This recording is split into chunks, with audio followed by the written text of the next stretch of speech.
The return of the Premier League is less than 2 weeks away. As Arsenal prepare to face the reigning Bundesliga champions, the Emirates is set to be very busy. So today we'll get the latest update on the pursuit of Mikel Merino, reveal which forwards are on Mikel Arteta's radar, find out about an intriguing deal regarding Aaron Ramsdale, and break down who is going to start against Bayer Leverkusen.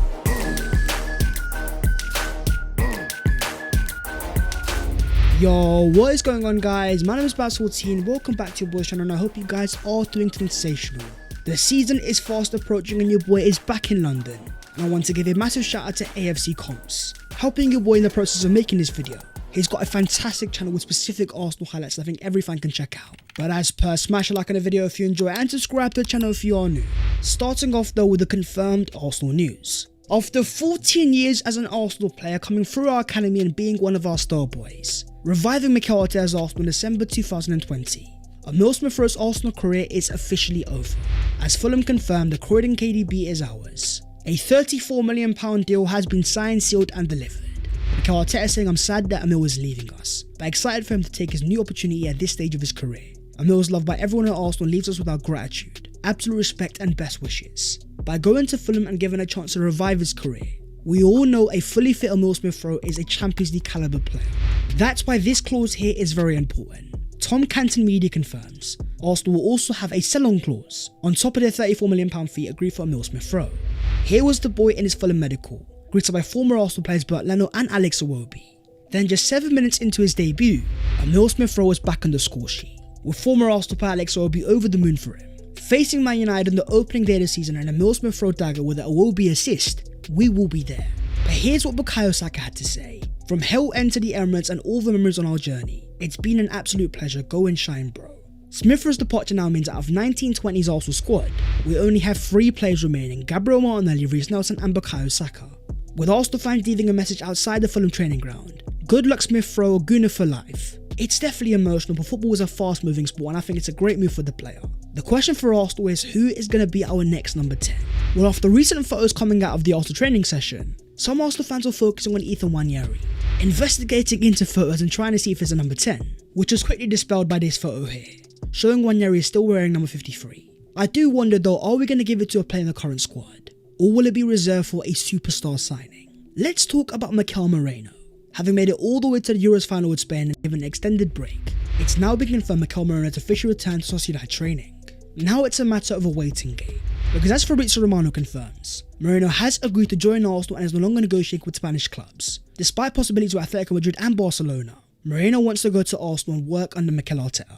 The rest is down to Arsenal and Real Sociedad, with Spanish reports claiming the player is now waiting for Arsenal to launch an offensive and convince Real Sociedad that a demanding amount close to €30 million for him. It's very unlikely that he will renew this summer, and he does not rule out any other options. But with many Arsenal fans thinking that this deal is going to happen, here we go potentially around the corner.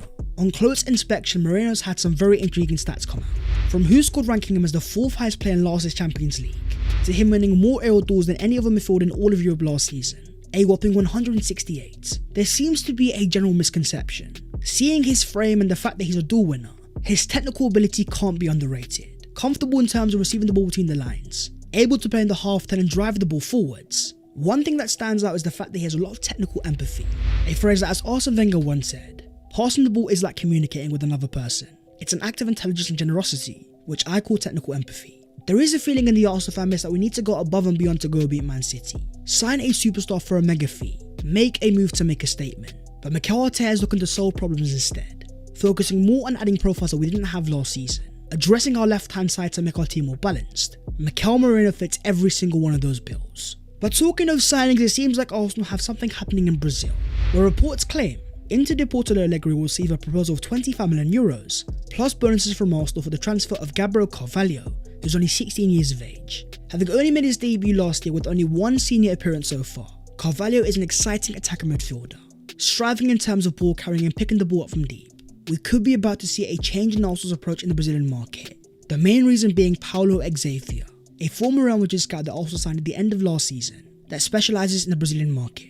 It also helps that we've got Edu Gaspar, the former director of the Brazil national team. Now, according to Bruno Andrade, Nottingham Forest are trying to convince him to leave Arsenal, to join the Evangelos Marinakis business group of football, with clubs including Nottingham Forest, Olympiacos and Rio Ave.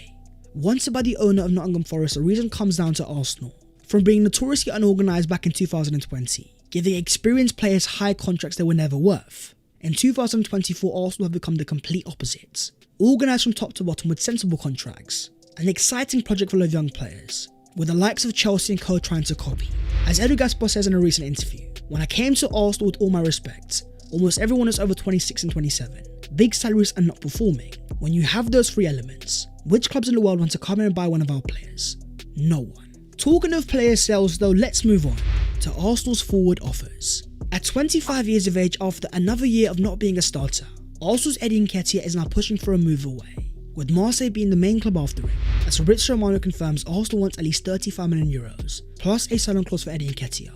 That's why they decided to reject a €27 million proposal from Marseille back on Friday. No agreement between the clubs so far, and Marseille could now look for other options. That's why we had a further development.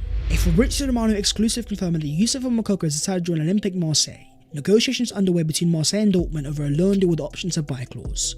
Had Marseille moved on from Eddie Nketiah? Well, not according to L'Equipe, who claimed the possibility of recruiting the Arsenal striker has by no means been abandoned. But Arsenal's changing their position is annoying Marseille. The two clubs are still over odds of the value of the striker. Some fans will say take the money and run with it, but after years of asking Arsenal to demand better for their players, show market authority and not be taken for granted, I love that Arsenal sticking to their valuations, especially in a market where we've seen the likes of Liam Delap, a Man City player with only 2 league appearances, be sold for £20 million. I wonder if we see a move from the Premier League, especially from a team like Bournemouth who could be about to lose Dominic Solanke. The question then becomes about Arsenal and what is their plan in terms of their forward. Well, according to Miguel Delaney, Arsenal want to sign a wide forward, with Wolves with Pedro Neto highly rated, but there's a natural way up about his price tag, because of his injury record. The Wolves manager has already confirmed that Neto could be available. If the right offer comes in from a big club, they're not going to stand in his way. But as confirmed by Team News and Ticks, Arsenal still haven't completely ruled out a move for Nico Williams. Pedro Neto is lower on the list and also has interest from Tottenham, even though the player would prefer a move to Arsenal. Alongside reports that Arsenal also monitoring Leroy Sané, the common denominator is pace. Mikel Arteta is looking to add an outlet to his team, someone to help us in the Champions League threatening behind, give us another option on top of Gabriel Martinelli, to make us more inevitable in transition. But what's more intriguing to me is what's happening in terms of a centre forward. If Eddie Nketiah is allowed to leave, Havertz and Jesus may be there, but surely another forward is needed. According to Miguel Delaney, Arsenal are reassessing their forward options in the transfer market after Newcastle made it clear that Alexander Isak would not be sold. Arteta is now instead focused on more of a wide forward, who can come inside rather than an outright number 9. And part of that makes sense because of lack of opportunities. With the likes of Benjamin Sesko renewing their contracts, Isak made unavailable until 2025. As shown by the pursuit of Declan Rice, Arsenal are not scared to play the waiting game. But then you had this report here from Simon Mullock, saying that Arsenal are monitoring the situation of Julian Alvarez at Man City, a player that wants to leave them to play more first team minutes. As Fabrizio Romano says, Alvarez's agent will be in Europe next week to discuss with Man City, who will let him leave if he wants to go, but only for an important fee. Then came an Ornstein bomber. Atletico Madrid are close to striking a deal with Man City to sign Julian Alvarez. Not fully agreed, but the deal is now in sight. Clubs negotiating the final price and payment terms, with Fabrizio saying the deal is worth a €75 million package. Arsenal instead will have to look for other opportunities. That's where we find ourselves talking about Victor Osimhen, who, as Fabrizio confirmed, was not even called up for Napoli in the friendly against Girona, with Napoli and Osimhen's camp working on solutions for Victor to leave. Antonio Conte only wants to marry Lukaku.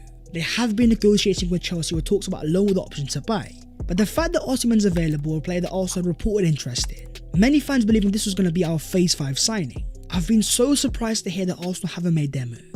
The price tag has gotten lower and lower. The player is desperate to leave now, offering Arsenal a profile that we don't have. A natural presence inside the box to go and score goals and provide moments. One of the best pressing strikers in all of Europe. We have now got a report from Gianluca Di Marzio, saying Arsenal could get back in the race for Victor Osimhen, after Chelsea left the scene to talk for Samuel Amorodion instead. Moving on to the other Arsenal news today. Starting off with the returning Arsenal stars ahead of a massive game against Bayer Leverkusen. After extended breaks after the Euro campaigns, David Raya, William Saliba, Bukayo Saka, Rice and Ramsdale have all returned to Arsenal training.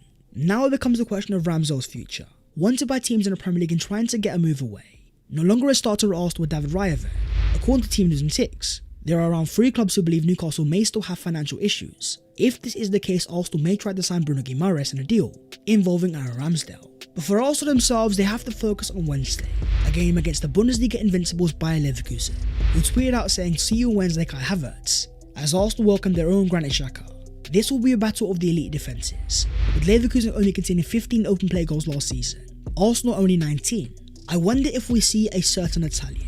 After a full week of Arsenal training for Riccardo Calafiori, a debut seems inevitable. And having noticed the trend of Arsenal's pre-season, the left back moving into the central centre-back, helping Arsenal build up in a different way, and trying to make Arsenal that much more unpredictable, Riccardo Calafiori is going to be perfect, offering Arsenal a deep ball carry we didn't have last season, alongside the technical authority to demand the ball and make things happen. According to reports behind the scenes, Calafiori has set new records at the Arsenal training centre for aerobic lung capacity and a 40-metre sprint. He has also tied Gabriel Magalhaes and William Saliba for leg press and chest press at maximum settings. That is the video there and there though, so hopefully you guys have enjoyed. If you have, don't forget to smash a like and also subscribe to the channel if you are new. If you want to follow boy on all over social medias, then the links are down in the description. But that was the latest episode of the Transfers FC ahead of a massive game against Bayer Leverkusen. The Premier League return is getting closer and closer. We might get a Moreno, here we go. And then it's about a question about who we sign as a forward. Things are going to get intriguing, so as per, stay tuned. And I'll see you next time. Take care. Good night.